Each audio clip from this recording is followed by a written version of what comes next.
I'm Tom Heinen with Westinghouse Fuel Handling Equipment and Crane Manufacturing, Program Manager for Technology and New Design.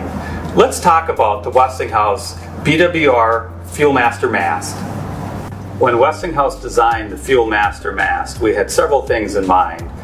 One was simplicity, ease of maintenance, interchangeability, and a square tube design that was stronger than the traditional mast, but also had clearances that allowed the mast to operate freely in water conditions that might not be optimal.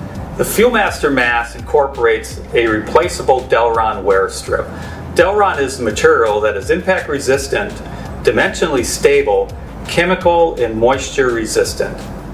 The Fuelmaster design allows us to achieve bridge speeds of up to 62 feet per minute, trolley speeds of 40 feet per minute, and hoist speeds of 50 feet per minute.